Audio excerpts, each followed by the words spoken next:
깊은 산속 쓰러져가는 초가집에는 세상에 알려지지 않은 신비로운 재주를 가진 화공이 살고 있었습니다.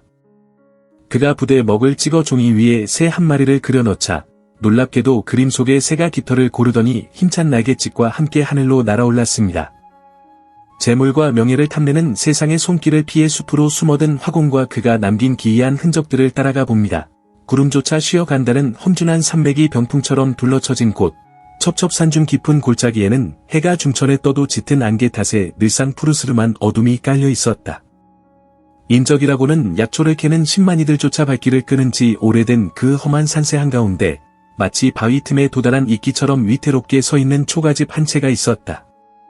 지붕을 덮은 이형은 썩어 문드러져 검게 변했고 흙벽은 군데군데 허물어져 앙상한 뼈대 같은 나무 기둥이 드러나 있었으나 그 남루한 겉모습과는 달리 집 안에서는 기이할 정도로 맑고 그윽한 묵향이 흘러나오고 있었다.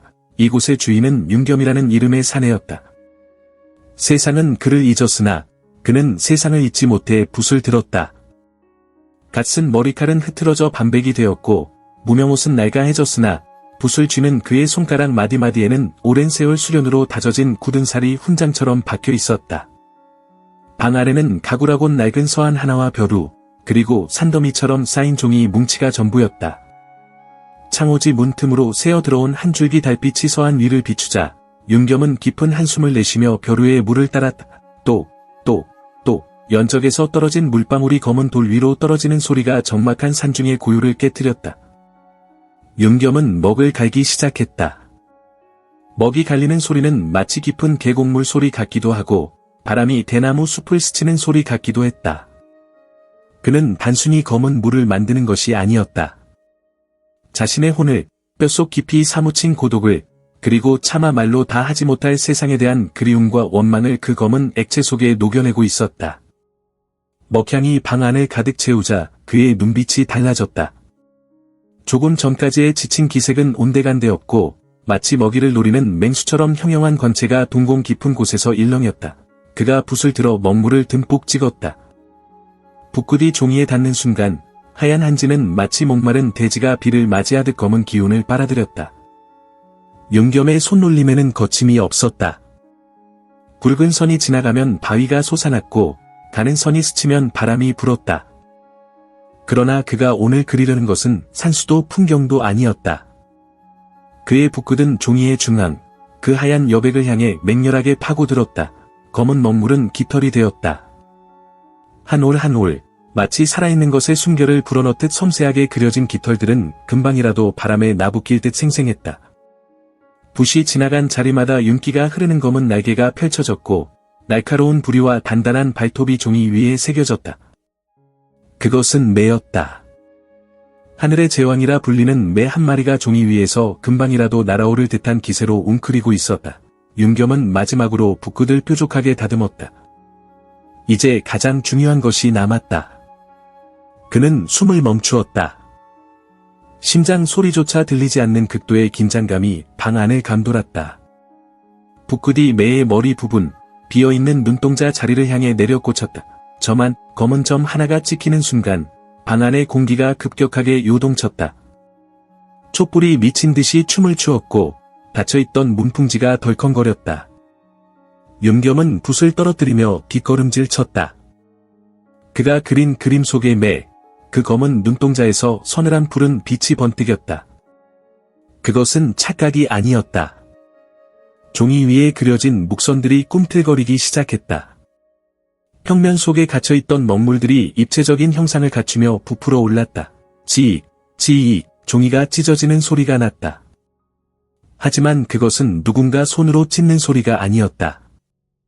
그림 속의 존재가 2차원의 감옥을 뚫고 3차원의 세상으로 나오기 위해 몸부림치며 종이를 찢는 소리였다.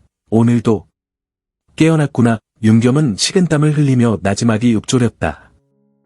그의 목소리에는 두려움과 경이로움, 그리고 알 수 없는 슬픔이 뒤섞여 있었다. 종이 위에 납작하게 붙어있던 매의 날개가 퍼덕였다. 그 날갯짓에 따라 종이 주변에 흩어져 있던 먹물 방울들이 사방으로 튀었다. 매는 고개를 쳐들고 소리 없는 비명을 질렀다. 그러자 그림 속에서만 존재하던 바람이 방 안으로 불어닥쳤다. 종이를 박차고 나온 매는 족자 밖으로 튀어나와 윤겸의 좁은 방 안을 선회했다. 그것은 살아있는 생물이었으나 온몸이 칠흑 같은 먹물로 이루어져 있었다. 깃털 하나하나에서 검은 안개가 피어올랐고 날개를 저을 때마다 짙은 묵향이 진동했다. 먹으로 된 매는 좁은 방이 답답하다는 듯 창문 쪽으로 돌진했다. 얇은 창호지는 매의 부리에 힘없이 뚫렸고 녀석은 어둠이 깔린 숲속으로 날아갔다. 윤겸은 황급히 문을 열고 밖으로 나갔다. 밤하늘을 가르는 검은 새의 형상은 달빛을 받아 기이한 실루엣을 남기며 삼봉우리 너머로 사라지고 있었다. 그가 그린 그림이 생명을 얻어 날아간 자리에 남은 것은 가운데가 뻥 뚫려버린 하얀 종이 한 장뿐이었다. 종이의 가장자리에는 매가 박차고 나간 발톱 자국이 선명하게 남아있었고 그 자리에서는 아직 마르지 않은 먹물이 뚝뚝 떨어지고 있었다. 윤겸은 텐마루에 주저앉았다. 자신의 능력이 저주인지 축복인지 알 수 없었다. 처음 이 능력을 자각했을 때 그는 세상을 놀라게 할 명화가가 되리라 꿈꾸었다. 그러나 그가 그린 호랑이가 마을의 가축을 물어 죽이고 그가 그린 불꽃이 관아의 창고를 태웠다는 누명을 썼을 때 그는 깨달았다. 신의 영역을 침범한 재주는 인간 세상에서 환영받지 못한다는 것을. 그래서 그는 도망쳤다. 아무도 찾지 않는 이 깊은 산골로 숨어들어 밤마다 끓어오르는 창작의 욕구를 달래기 위해 그림을 그리고 또 그렸다. 하지만 그가 그리는 모든 것들은 기어이 종이를 찢고 나와 세상 어딘가로 사라져버렸다. 그 시각, 산 아래 마을에서 나무를 하러 왔다가 길을 잃은 한 사내가 있었다. 그의 이름은 돌석이라 불리는 건장하지만 겁이 많은 나무꾼이었다. 짙은 안개 때문에 방향을 잃고 헤매던 돌석은 우연히 산중턱에서 이상한 광경을 목격했다. 인적 없는 숲속, 다 쓰러져가는 초가집 굴뚝이 아닌 창문에서 검은 연기 같은 것이 솟구쳐 오르는 것을 보았던 것이다. 저게 뭐여? 불이 난 건가? 돌석은 호기심 반 두려움 반으로 초가집 쪽으로 조심스럽게 발을 옮겼다. 가까이 다가갈수록 코를 찌르는 진한 묵향에 그는 고개를 갸웃거렸다. 산속에서 맡을 수 있는 냄새가 아니었다. 그가 몸을 숙이고 무너진 담장 너머로 집 안을 훔쳐보았을 때 그는 텐마루에 넋을 잃고 앉아있는 윤겸을 보았다. 그리고 그 옆에 널브러진 가운데가 기괴하게 뚫린 종이들을 보았다. 그때였다.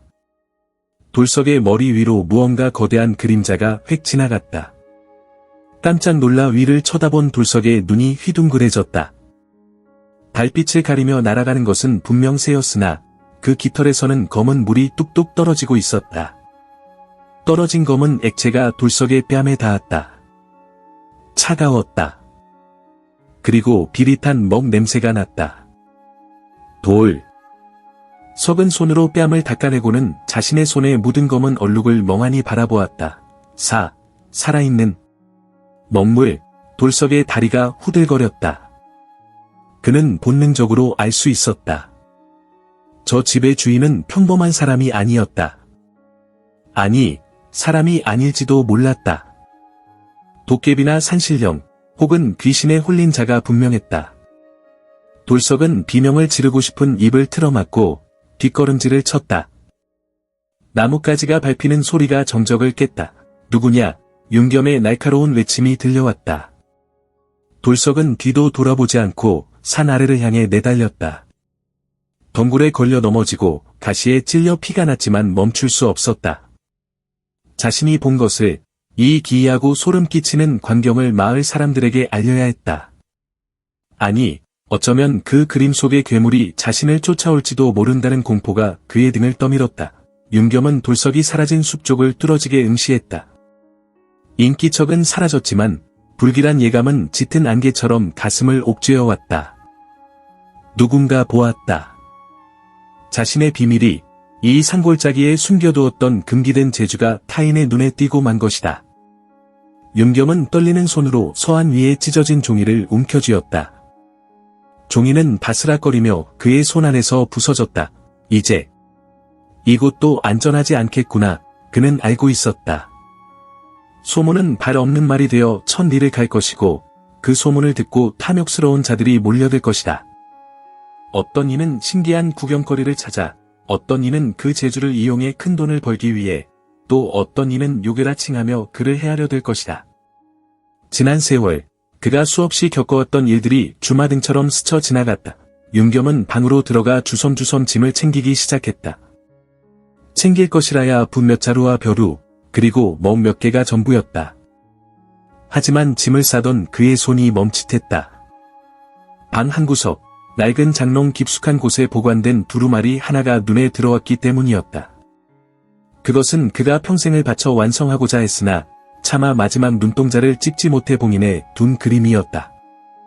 세상 그 어떤 새보다 거대하고 세상 그 어떤 짐승보다 흉포하며 동시에 세상 그 무엇보다 아름다운 존재가 그려진 그림. 그는 잠시 망설이다가 두루마리를 챙겨 보찜 깊숙이 넣었다. 만약 세상이 그를 가만두지 않는다면, 만약 탐욕의 손길이 그를 벼랑 끝으로 몬다면 그때는 이 그림의 봉인을 풀어야 할지도 모른다는 서늘한 결심이 섰다. 밤바람이 더욱 거세졌다. 윤겸이 떠날 채비를 서두르는 동안 숲속 어딘가에서 아까 날아갔던 먹물매의 울음소리가 들려왔다. 까마득히 높은 하늘에서 들려오는 그 소리는 마치 다가올 파국을 예고하는 전주곡처럼 구슬프고도 섬뜩하게 골짜기를 메아리쳤다. 먹빛 날개를 가진 새는 이제 숲을 벗어나 사람들이 잠든 마을 위를 선회하고 있었다. 그 검은 그림자가 달빛 아래 잠든 초가집 지붕들 위로 드리워졌다. 산 아래 주막, 숨을 헐떡이며 뛰어들어온 돌석이 사람들을 향해 소리쳤다. 내 놈들 내 말 좀 들어보라고. 내가 산속에서 뭘 봤는지 알아? 귀신이여. 먹물을 뒤집어 쓴 귀신새가 하늘을 날아다닌다고. 술잔을 기울이던 사람들은 미치광이 취급을 하며 혀를 찼으나 구석 자리에 앉아 조용히 술을 마시던 갓쓴 선비 한 명만이 돌석의 말에 귀를 기울였다. 그의 눈매는 날카로웠고 옷매무새는 범상치 않았다. 선비의 곁에 놓인 보따리에는 관청에서나 쓸 법한 고급 종이들이 가득했다. 선비는 조용히 자리에서 일어나 돌석에게 다가갔다. 이보게, 그 이야기가 사실인가? 먹으로 된 새라니, 좀 더 자세히 말해보게. 이야기의 막이 올랐다.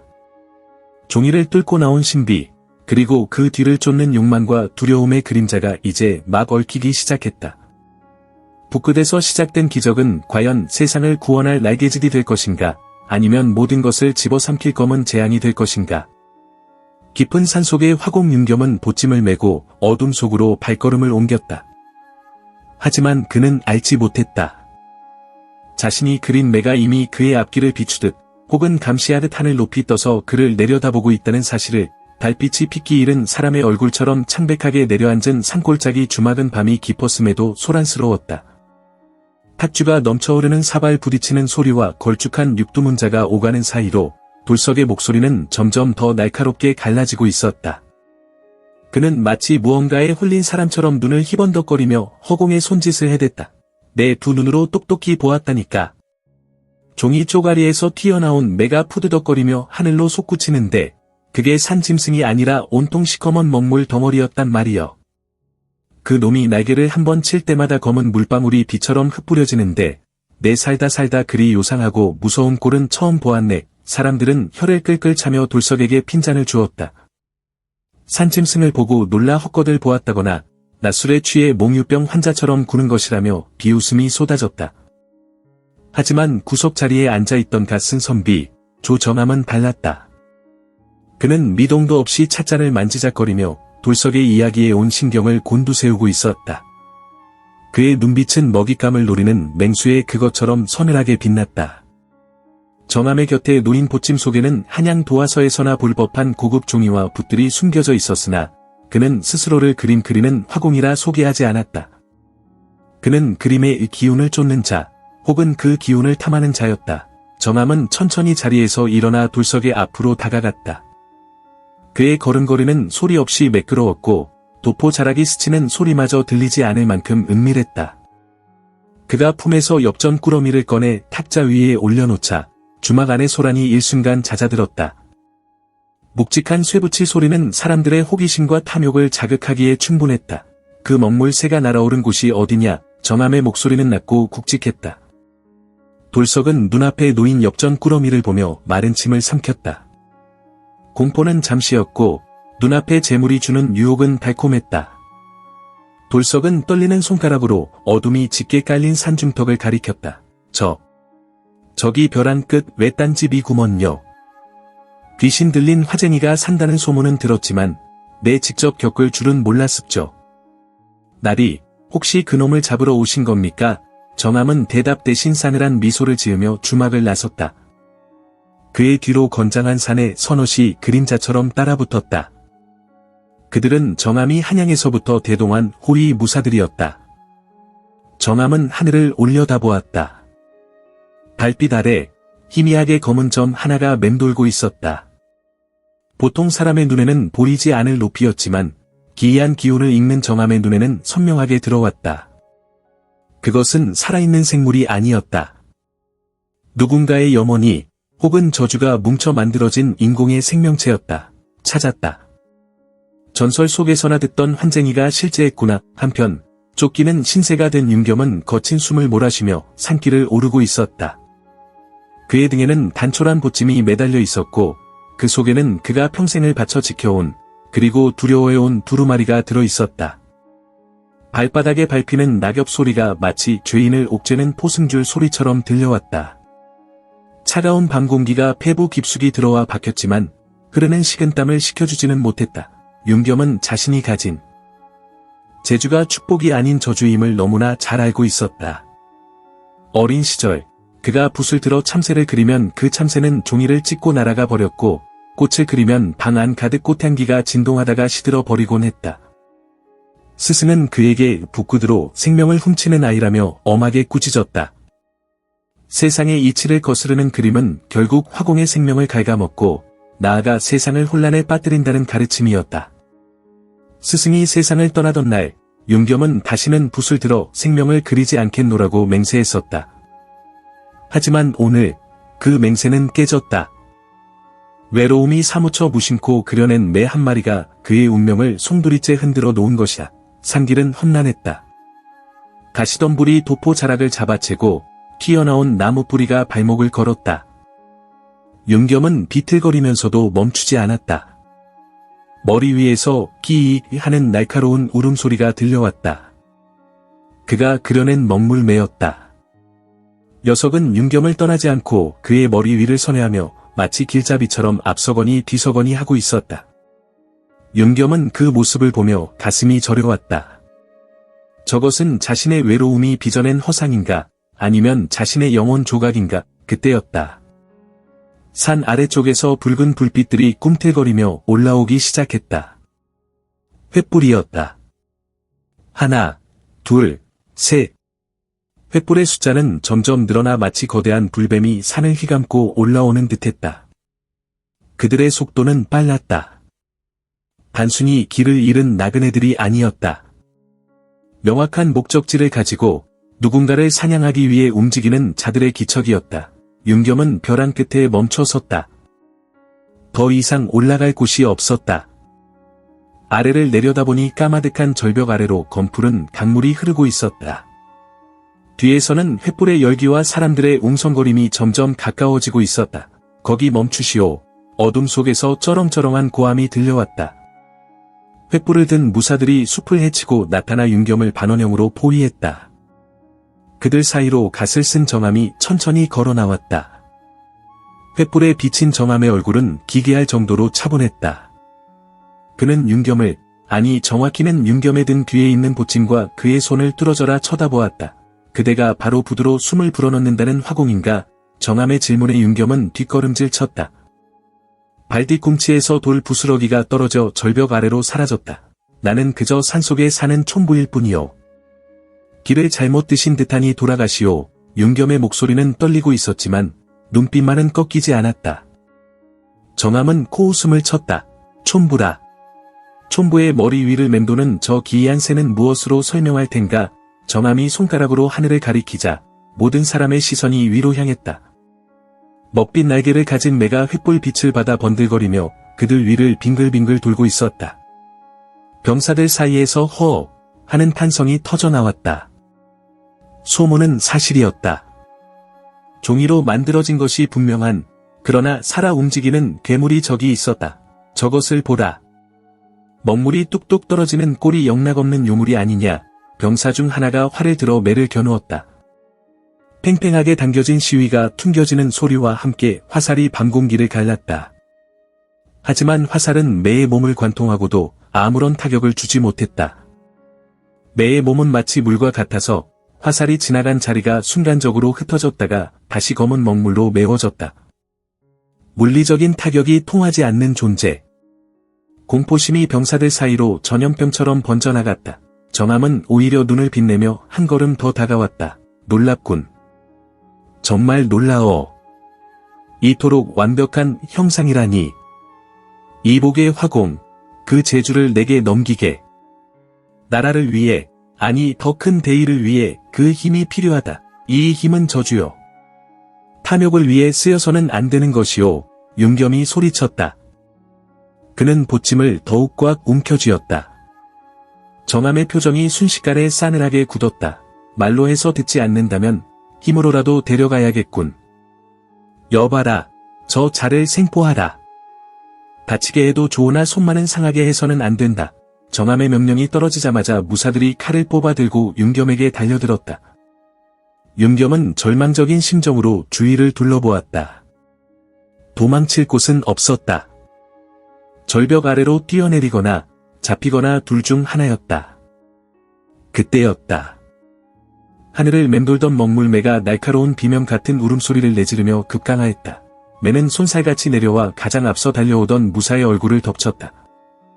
날카로운 불이나 발톱이 살을 파고드는 대신 끈적하고 차가운 먹물이 무사의 눈과 코를 뒤덮었다. 무사는 앞이 보이지 않자 비명을 지르며 칼을 허공에 휘둘렀다. 으아! 내 눈! 앞이 보이지 않아 매는 멈추지 않고 또 다른 무사에게 달려들었다. 이번에는 날개를 크게 펼쳐 검은 안개 같은 것을 뿜어냈다. 먹물이 기화되어 만들어진 짙은 연무였다. 순식간에 벼랑 끝은 한 치 앞도 분간할 수 없는 검은 안개에 휩싸였다. 횃불 빛조차 그 짙은 어둠을 뚫지 못하고 희미하게 일렁일 뿐이었다. 당황하지 마라. 서로 뭉쳐라. 정암의 고함이 안개 속에서 들려왔지만 병사들은 이미 혼란에 빠져 우왕좌왕하고 있었다. 윤겸은 이 기회를 놓치지 않았다. 그는 안개 속에서 자신의 감각을 곤두세웠다. 내가 보내오는 신호가 느껴졌다. 매는 윤겸에게 살 길을 알려주고 있었다. 절벽 한쪽에 덩굴로 가려진 좁은 틈새가 있다는 것을 윤겸은 바닥을 기어서 절벽 쪽으로 향했다. 손끝에 차가운 바위의 감촉이 느껴졌다. 그는 더듬거려 덩굴을 걷어내고 틈새로 몸을 밀어 넣었다. 그곳은 사람이 겨우 지나갈 수 있는 좁은 동굴 입구였다. 윤겸이 몸을 숨기자마자 검은 안개가 서서히 걷히기 시작했다. 안개가 사라진 벼랑 끝에는 아무도 없었다. 정암과 무사들은 텅 빈 절벽을 보며 망연자실해 있었다. 정암은 바닥에 떨어진 검은 액체, 매가 흘리고 간 먹물 자국을 손가락으로 찍어 맛을 보았다. 씁쓸하고도 비릿한 오래된 먹의 맛이었다. 놓쳤군. 하지만 멀리 가지는 못했을 것이다. 이 산을 쥐 잡듯이 뒤져라. 개미 새끼 한 마리도 빠져나가지 못하게 봉쇄해라. 정암의 눈은 분노로 이글거렸다. 그는 이제 단순히 신기한 재주를 가진 화공을 찾는 것이 아니었다. 그는 자신의 소나기에서 벗어난 감히 자신을 능멸한 사냥감을 쫓는 사냥꾼이 되어 있었다.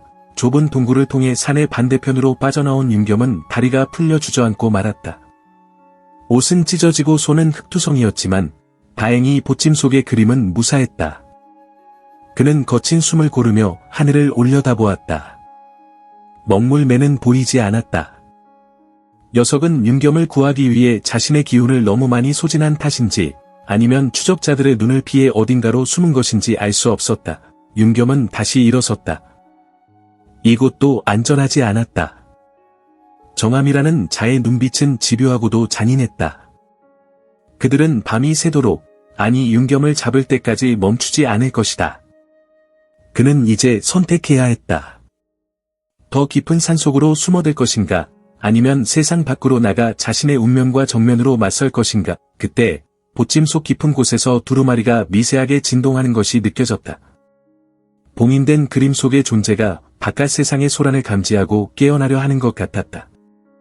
윤겸은 소름이 돋았다. 세상 그 무엇보다 아름답고 흉포한 짐승. 마지막 눈동자를 찍지 않. 영원히 잠들어 있어야 할 그 존재가 피 냄새와 탐욕의 냄새를 맡고 반응하고 있었다.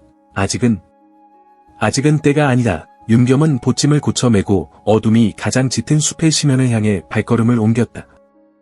발이 구름 뒤로 숨자 세상은 완벽한 암흑 속으로 잠겨들었다.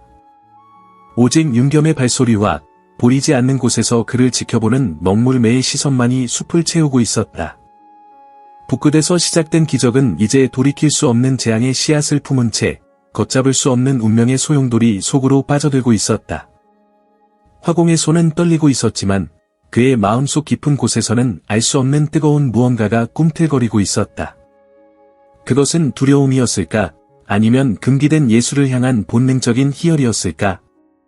밤은 길었고 이야기는 이제 겨우 시작에 불과했다. 칠흑 같은 어둠이 숲을 집어삼켰다. 하늘에 걸린 달마저 구름 뒤로 몸을 숨기니 눈앞을 분간할 수 없는 짙은 암흑만이 윤겸의 앞길을 가로막고 있었다. 발미드는 썩은 나뭇잎과 진흙이 뒤엉켜 질척거렸고 앙상한 나뭇가지들은 마치 지옥에서 뻗어나온 귀신의 손처럼 그의 옷자락을 붙잡고 늘어졌다. 거친 숨소리가 턱 끝까지 차올라 폐부를 찔러왔지만 그는 멈출 수 없었다. 등 뒤에 매달린 보침 속 두루마리의 진동이 점점 더 거세지고 있었기 때문이었다. 그것은 단순한 떨림이 아니었다. 마치 살아있는 짐승의 심장 박동처럼 쿵, 쿵, 쿵, 규칙적이고도 묵직하게 윤겸의 등줄기를 타격하고 있었다. 조금만 더 참아다오. 윤겸은 보침을 움켜쥐며 나지막이 읊조렸다. 하지만 그 목소리는 공포에 질려 가늘게 떨리고 있었다. 그림 속의 호랑이는 피 냄새를 맡았다. 정암과 그 무리들이 내뿜는 살기와 탐욕, 그리고 산짐승들의 비릿한 혈향이 봉인된 종이 너머로 스며들고 있었다. 마지막 눈동자를 찍지 않아 장님이나 다름없을 터인 그 맹수는 오직 냄새와 소리만으로 세상 밖으로 튀어나올 준비를 마친 상태였다. 윤겸은 알고 있었다. 이 그림이 펼쳐지는 순간 붓끝에서 탄생한 괴물이 그 누구의 통제도 따르지 않고 이 산을 피로 물들일 것임을. 그것은 화공으로서의 긍지이자 인간으로서의 씻을 수 없는 죄악이었다. 산새는 점점 더 험해졌다. 발을 헛디디면 천낭떠러지로 떨어질지도 모를 가파른 능선이 이어졌다. 윤겸은 바위를 부여잡고 기어가듯 산을 올랐다. 손톱이 깨지고 손바닥이 찢어져 피가 배어나왔지만 고통을 느낄 겨를조차 없었다. 멀리 산 아래쪽에서 횃불들이 뱀의 혓바닥처럼 날름거리는 것이 보였다. 하나, 둘, 셋. 수십 개의 불빛이 산허리를 감싸고 조여오고 있었다. 정암의 추격대는 지칠 줄을 몰랐다. 그들은 사냥개를 앞세워 윤겸의 채취를 쫓고 있었다. 개 짖는 소리가 밤 공기를 타고 날카롭게 울려 퍼질 때마다 윤겸의 심장은 쪼그라드는 것만 같았다. 거기 누구 없느냐? 이 산을 샅샅이 뒤져라. 쥐새끼 한 마리도 놓쳐선 아니 된다. 바람결에 실려온 고함은 소름 끼치도록 선명했다. 정암의 목소리였다. 양반의 점잖은 채통 따위는 집어던진 지 오래인 광기에 찬 포효였다. 윤겸은 이를 악물었다. 그는 단순히 도망자가 아니었다. 그는 금기된 예술의 창조자였고 이 세상의 존재에서는 안 될 힘을 짊어진 운반자였다. 얼마나 달렸을까? 숲이 갑자기 트이면서 거대한 바위 절벽 아래 낡고 허름한 사당 하나가 모습을 드러냈다. 지붕은 반쯤 무너져 내렸고 단청은 세기발의 나무의 속살을 흉하게 드러내고 있었다. 입구에 걸린 현판은 글자를 알아볼 수 없을 만큼 썩어 문드러져 있었다. 아마도 오래전 산신을 모시던 곳이었으나 사람들의 발길이 끊겨 버려진 선앙당인 듯했다. 윤겸은 비틀거리는 걸음으로 사당 안으로 몸을 피했다. 사당 안은 눅눅하고 키키한 먼지 냄새로 가득했다. 구석에는 목이 잘린 신상이 덩그러니 놓여 있었고 바닥에는 말라 비틀어진 제수용품들이 나뒹굴고 있었다. 윤겸은 무너진 기둥 뒤편 어둠 속에 몸을 웅크렸다. 그리고 떨리는 손으로 보침을 풀어 두루마리를 꺼냈다. 종이는 뜨거웠다. 마치 불덩이를 안고 있는 것처럼 화끈거렸다. 먹을 머금은 종이가 스스로 열을 내고 있었다. 윤겸이 두루마리에 손을 대자 종이 안에서 으르렁거리는 낮은 진동음이 손바닥을 타고 전해졌다. 주인, 나를 풀어다오. 내게 눈을 다오. 저들의 목을 물어뜯게 해다오. 환청인지 그림의 의지인지 알 수 없는 목소리가 머릿속을 울렸다. 윤겸은 고개를 세차게 저었다. 붓을 들고 싶은 충동, 마지막 점 하나를 찍어 이 완벽한 피조물을 완성하고 싶은 예술가의 광기가 불쑥불쑥 고개를 쳐들었다. 하지만 그는 붓을 잡는 대신 자신의 허벅지를 꼬집으며 정신을 다잡았다. 지금은 아니다. 지금 녀석을 풀어놓으면 녀석은 정한뿐만 아니라 윤겸 자신까지도 집어삼킬 것이 분명했다. 그때였다. 사당 밖에서 바스락거리는 소리가 들렸다. 바람 소리와는 달랐다. 누군가 조심스럽게 마른 낙엽을 밟는 소리, 그리고 쇠붙이가 옷깃에 스치는 소리였다. 윤겸은 숨을 멈췄다. 심장 소리가 너무 커서 밖까지 들릴 것만 같았다. 발자국이 여기서 끊겼습니다. 이 낡은 사당 안으로 들어간 게 분명합니다. 병사들의 목소리였다. 곧이어 횃불의 불빛이 사당에 찢어진 문틈 사이로 들이닥쳤다. 그림자가 길게 늘어지며 사당 안을 훑었다. 윤겸은 두루마리를 품에 꼭 안고 더욱 깊은 어둠 속으로 파고들었다. 하지만 좁은 사당 안에서 몸을 숨길 곳은 마땅치 않았다. 안에 있는 거 다 안다. 쥐새끼처럼 숨어있지 말고 썩 나오너라. 병사 하나가 문을 발로 차며 소리쳤다. 낡은 문짝이 힘없이 떨어져 나갔다. 횃불을 든 병사 셋이 사당 안으로 들이닥쳤다. 그들의 눈은 살기로 번들거렸고 손에 든 칼날은 시퍼런 빛을 뿜고 있었다. 윤겸은 더 이상 물러설 곳이 없었다. 등 뒤는 차가운 벽이었고 아픈 칼을 든 사내들이었다.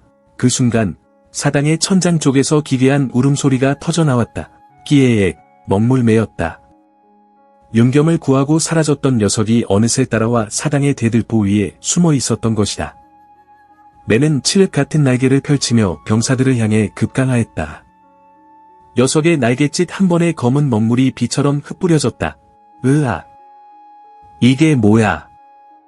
눈이 안 보여. 먹물을 뒤집어 쓴 병사들이 비명을 지르며 눈을 부여잡고 뒹굴었다.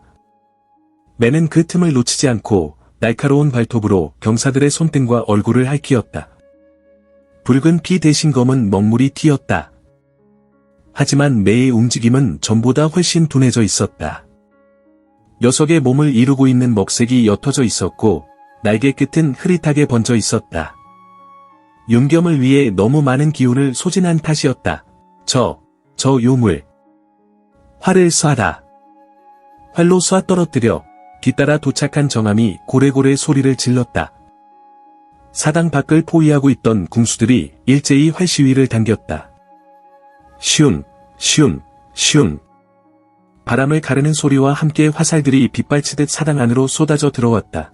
매는 필사적으로 날아올라 화살을 피하려 했지만 좁은 사당 안에서는 역부족이었다. 화살 하나가 매의 왼쪽 날개를 관통했다. 끼약. 매는 고통스러운 비명을 지르며 바닥으로 추락했다. 녀석의 몸이 바닥에 닿자마자 날개는 검은 액체가 되어 사방으로 튀었다. 매는 다시 날아오르려 버둥거렸지만 이미 형체를 유지하기 힘든 듯 몸이 흐물거리고 있었다. 안 돼. 윤겸이 비명을 지르며 앞으로 뛰쳐나갔다.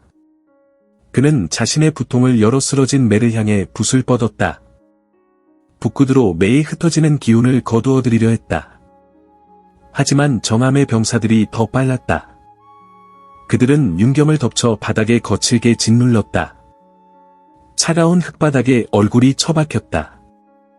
입안으로 흙과 먼지가 밀려 들어왔다. 드디어 잡았구나.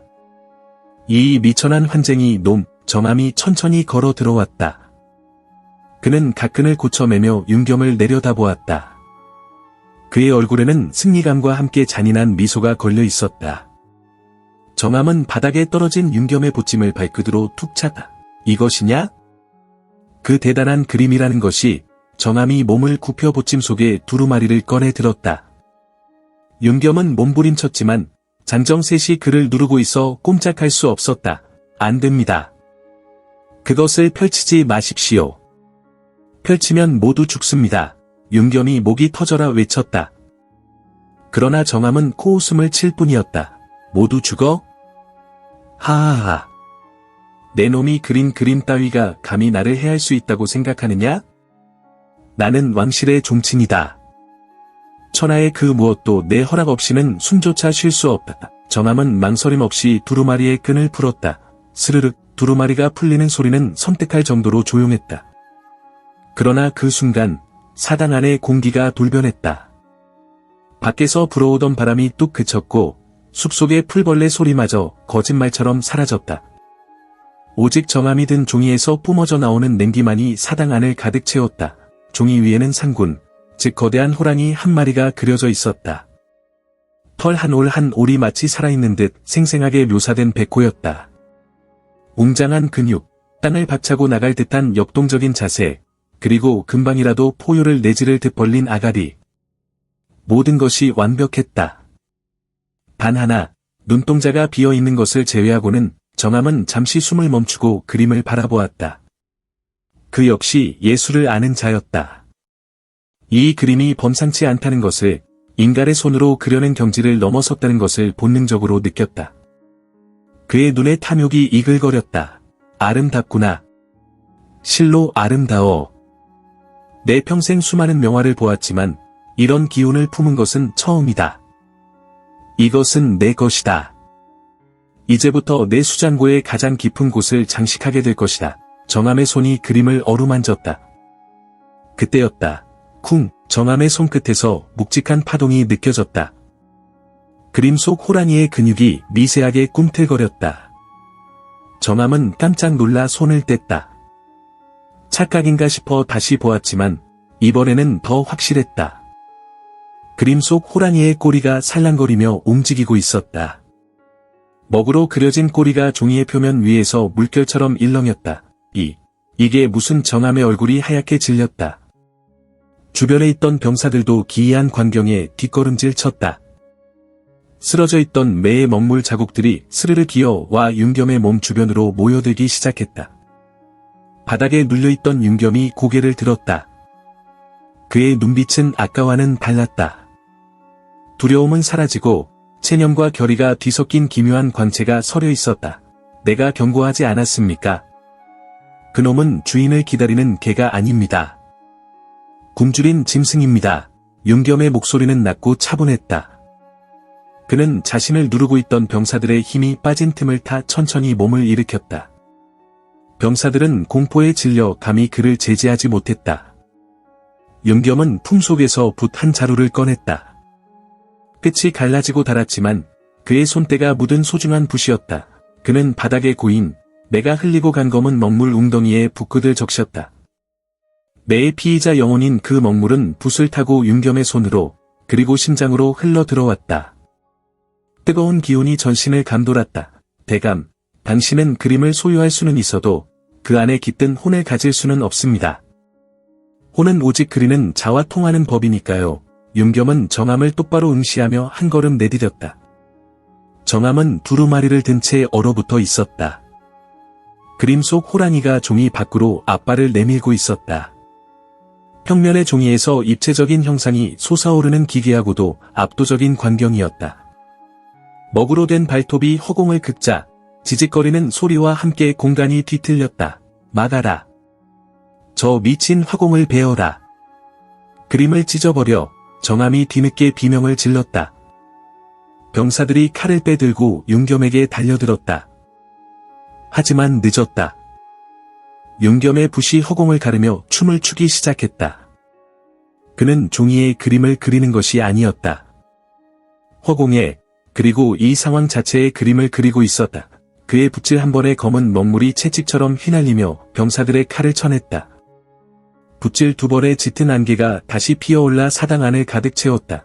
이제 끝을 낼 시간입니다. 윤겸은 안개 속에서 정암을 향해 손을 뻗었다.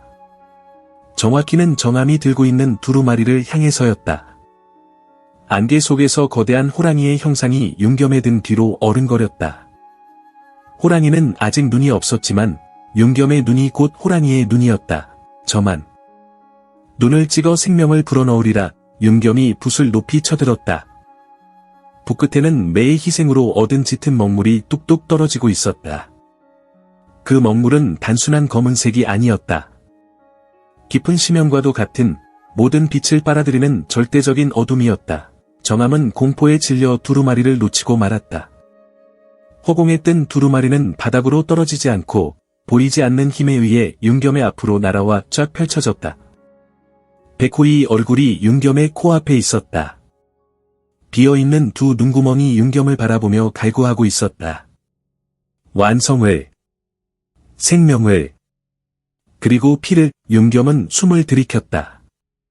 이 점을 찍는 순간 세상은 뒤집힐 것이다.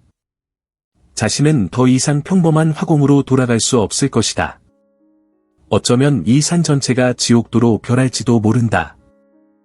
하지만 그는 선택해야 했다. 무력하게 죽임을 당할 것인가, 아니면 괴물과 함께 춤을 추며 운명을 거스를 것인가. 사당 밖에서는 천둥이 치기 시작했다. 번개가 번쩍이며 윤겸의 창백한 얼굴과 붓을 쥔 손, 그리고 눈 없는 호랑이의 얼굴을 비췄다. 찰나의 순간 정암과 병사들은 보았다. 윤겸의 붓끝이 호랑이의 왼쪽 눈을 향해 맹렬하게 내리꽂히는 것을. 깨어나라. 윤겸의 외침과 함께 붓끝이 종이에 닿았다. 쾅!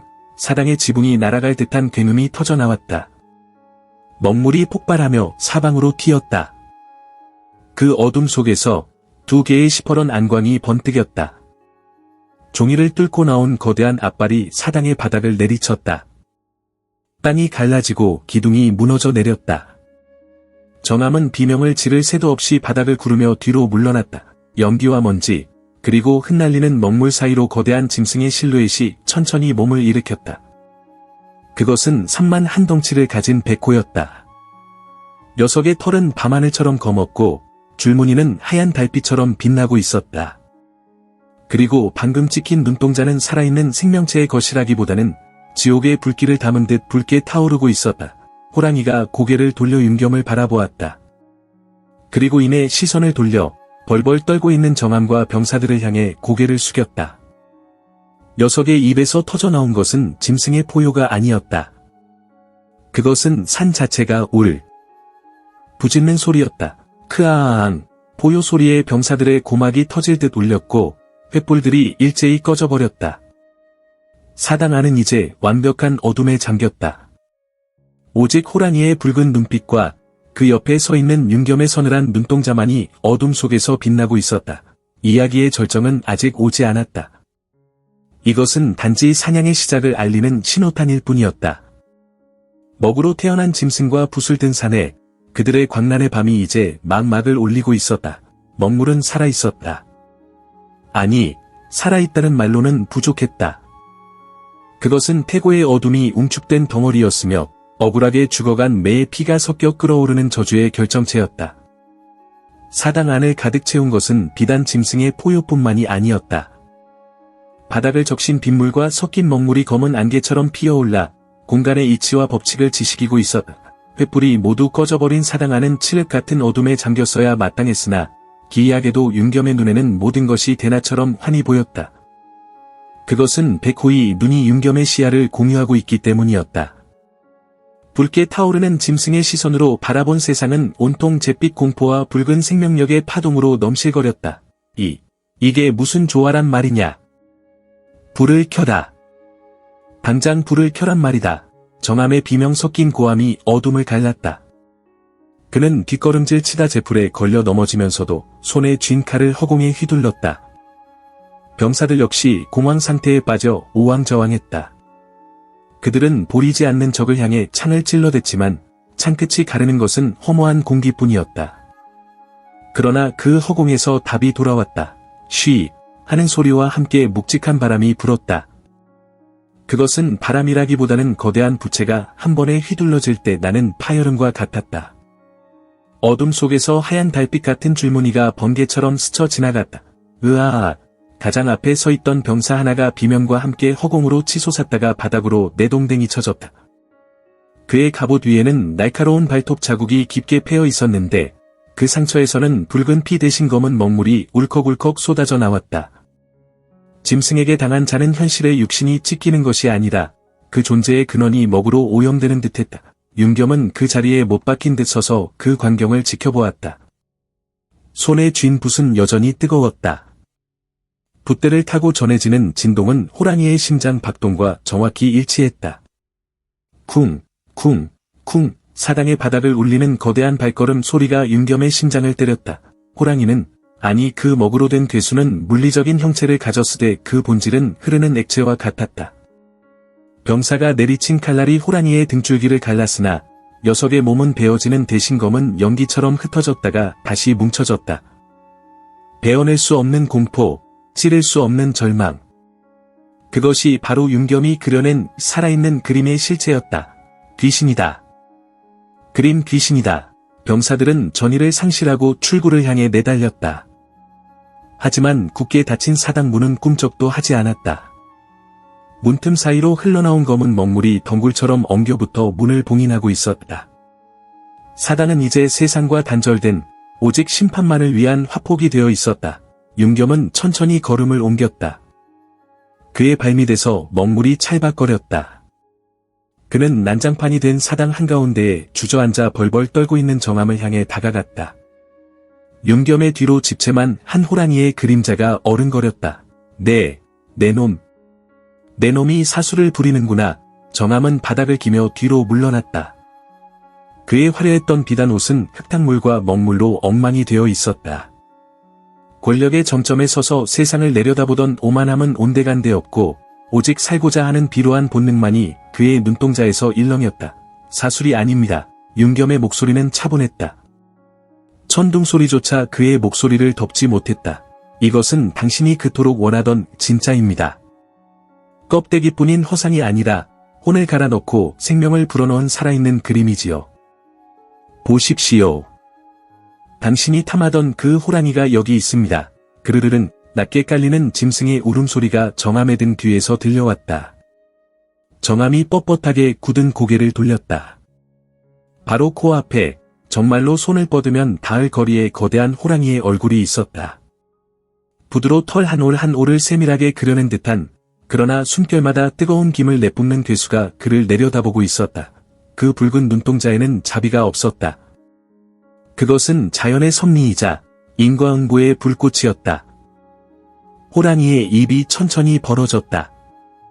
송곳니는 잘 갈아놓은 칼날처럼 번뜩였고 입안 깊은 곳에서는 지옥의 입구처럼 검은 소용돌이가 휘몰아치고 있었다. 살려주게. 내 모든 것을 주겠네. 재물도, 벼슬도, 자네가 원하는 것은 무엇이든. 정암은 바지가랑이를 적시며 윤겸을 향해 손을 뻗었다. 윤겸은 서늘한 눈으로 그를 내려다보았다. 예인에게 벼슬이 무슨 소용이며 죽은 자에게 재물이 무슨 의미가 있겠습니까? 당신이 앗아간 매의 목숨, 당신의 탐욕에 희생된 짐승들의 영혼, 그리고 그림을 그리는 자의 긍지. 그것들은 금은보화로 살 수 있는 것이 아닙니다. 윤겸은 붓을 들어 정암을 가리켰다. 그림 속으로 들어가십시오. 영원히 찢겨나가지 않는 화폭 속에서 당신의 죄와 함께 박제되십시오. 윤겸의 말이 떨어지기가 무섭게 호랑이가 포효했다. 크아앙. 그 소리는 소리라기보다 충격파에 가까웠다. 정암의 몸이 뒤로 붕 뜨더니 마치 자석에 이끌리듯 공중에 떠있는 빈 두루마리 종이 쪽으로 날아갔다. 정암은 필사적으로 허공을 허우적거렸지만 보이지 않는 힘이 그를 종이 속으로 끌어당겼다. 안 돼. 안 돼. 으아! 정암의 몸이 두루마리 종이에 닿는 순간 기이한 현상이 일어났다. 그의 입체적인 육신이 납작하게 눌리며 종이 위로 스며들기 시작했다. 비명은 메아리처럼 잦아들다가 이내 먹선으로 변해버렸다. 순식간에 정암은 사라지고 두루마리 구석에는 공포에 질려 도망치는 사내의 형상이 검은 먹으로 그려졌다. 그 그림 속 사내의 표정은 영원히 고통 속에 멈춰 있었다. 병사들은 그 광경을 보고 얼어붙었다가 무기를 버리고 바닥에 엎드려 살려달라고 빌기 시작했다. 그러나 호랑이는 더 이상 그들에게 관심이 없다는 듯 고개를 돌렸다. 녀석의 시선은 오직 윤겸에게로 향했다. 사당을 가득 채웠던 광풍이 잦아들었다. 먹물로 된 짐승과 피로 그림을 그린 화공이 마주섰다. 호랑이의 덩치는 점점 작아져 이제는 보통의 호랑이 크기가 되었다. 그러나 뿜어져 나오는 기운은 여전히 압도적이었다. 녀석은 윤겸에게 천천히 다가왔다. 윤겸은 피하지 않았다. 호랑이의 거친 숨결이 윤겸의 얼굴에 닿았다. 비릿한 피 냄새와 그윽한 먹 향기가 동시에 났다. 호랑이는 윤겸의 붓을 쥔 손에 자신의 머리를 비벼댔다. 마치 어미를 찾는 새끼처럼, 혹은 오랜 벗을 위로하는 것처럼. 녀석의 털은 차갑지 않고 따뜻했다. 그것은 먹으로 만들어졌으나 분명한 온기를 지닌 생명이었다. 가거라. 윤겸이 나지막이 속삭이며 호랑이의 미간을 쓰다듬었다. 이 좁은 종이 위도, 더러운 세상도 너를 담기엔 너무 좁다. 저 산 너머, 인간의 발길이 닿지 않는 깊은 골짜기로 가거라. 그곳에서 너는 자유로울 것이다. 호랑이는 윤겸의 말을 알아들은 듯 눈을 깜빡였다. 그 붉었던 눈동자가 점차 맑은 황금빛으로 변해갔다. 녀석은 한 걸음 뒤로 물러나 윤겸을 향해 깊이 고개를 숙였다. 그것은 창조주에 대한 예우이자 생명을 준 이에 대한 작별 인사였다. 그리고 호랑이는 몸을 돌려 사당의 벽을 향해 달렸다. 쾅! 하는 소리와 함께 벽이 부서지는 것이 아니라 호랑이가 벽을 통과해 밖으로 빠져나갔다. 밖에서는 쏟아지던 비가 멈추고 구름 사이로 새벽달이 희미하게 모습을 드러내고 있었다. 호랑이는 밤하늘을 향해 힘차게 도약했다. 녀석의 발이 허공을 디딜 때마다 검은 먹구름이 피어올라 발판이 되어주었다. 밤하늘을 가로지르는 거대한 분놀림처럼 녀석은 산 능선을 타고 순식간에 시야에서 멀어졌다. 그 모습은 마치 족자 속의 산수화가 살아 움직여 저 멀리 사라지는 것만 같았다. 윤겸은 호랑이가 사라진 밤하늘을 오랫동안 올려다보았다. 긴장이 풀리자 다리에 힘이 풀려 주저앉았다. 손에 쥐고 있던 붓이 툭 하고 바닥에 떨어졌다. 붓끝은 다 닳아 뭉툭해져 있었고 그의 손은 온통 검게 물들어 있었다. 사당 안은 쥐 죽은 듯 조용했다. 살아남은 병사들은 감히 고개를 들 생각조차 하지 못하고 엎드려 있었다. 벽에 걸려있던 횃불 하나가 간신히 다시 타오르며 사당 안을 희미하게 비췄다. 바닥에 떨어진 두루마리에는 더 이상 호랑이가 없었다. 대신 울창한 소나무 숲과 기암괴석이 그려진 배경만이 덩그러니 남아 있었고 그 구석에는 탐욕스러운 표정으로 도망치는 작은 인간의 형상이 하나 그려져 있을 뿐이었다. 호랑이가 있던 자리는 하얗게 비어 있었다. 그 여백은 그 어떤 그림보다도 강렬한 존재감을 뿜어내고 있었다. 윤겸은 비틀거리며 일어섰다. 몸은 천근만근 무거웠지만 정신은 어느 때보다 맑았다. 그는 짐을 챙기지 않았다. 화구통도, 붓도, 심지어 자신이 그토록 아끼던 벼루도 그 자리에 두었다. 이제 그에게는 도구가 필요 없었다. 세상 만물이 그의 붓이요, 흐르는 물이 그의 먹이였다. 그는 엎드려 있는 병사들 사이를 지나 사당 밖으로 걸어 나갔다. 새벽의 찬 공기가 그의 젖은 옷자락을 스치고 지나갔다. 동쪽 하늘이 푸르스름하게 밝아오고 있었다. 산 아래 마을에서는 닭 울음소리가 들려왔다. 세상은 아무 일도 없었다는 듯 다시 아침을 맞이하고 있었다. 그러나 윤겸은 알고 있었다. 오늘 밤, 이 산에서 일어난 일은 전설이 되어 입에서 입으로 전해질 것임을. 그리고 그 전설 속에서 호랑이는 영원히 산을 달리고 탐욕스러운 자는 종이 속에 갇혀 고통받으리라는 것을 윤겸은 산길을 내려가며 뒤를 돌아보지 않았다. 그의 발걸음은 붓이 종이를 스치듯 가벼웠고 그의 뒷모습은 새벽 안개 속으로 서서히 스며들어갔다. 마치 그 자신 또한 한 폭의 수목화 속으로 걸어 들어가는 것처럼 먼 훗날 사람들은 그 산을 호랑이가 날아오른 보물이라 불렀다. 비가 오는 밤이면 산속 사당에서 맹수의 포효 소리가 들리고 벼락이 칠 때면 검은 호랑이가 구름을 타고 달리는 모습이 목격된다는 소문이 돌았다. 그리고 아주 가끔 삿갓을 눌러 쓴 늙은 화공이 나타나 바위 위에 물로 호랑이를 그리고는 호련히 사라진다는 이야기도 전해졌다. 그가 그린 물호랑이는 해가 뜨면 증발해 사라졌지만 그 자리에 남은 기운만으로도 산짐승들이 감히 접근하지 못했다고 한다. 종이를 뚫고 날아오른 먹빛 날개의 신비. 그것은 붓끝에서 피어난 기적이자 예술이 도달할 수 있는 가장 서늘하고도 아름다운 경지였다. 이야기는 여기서 붓을 놓는다. 여백은 이제 후세의 사람들이 채워갈 몫으로 남겨둔 채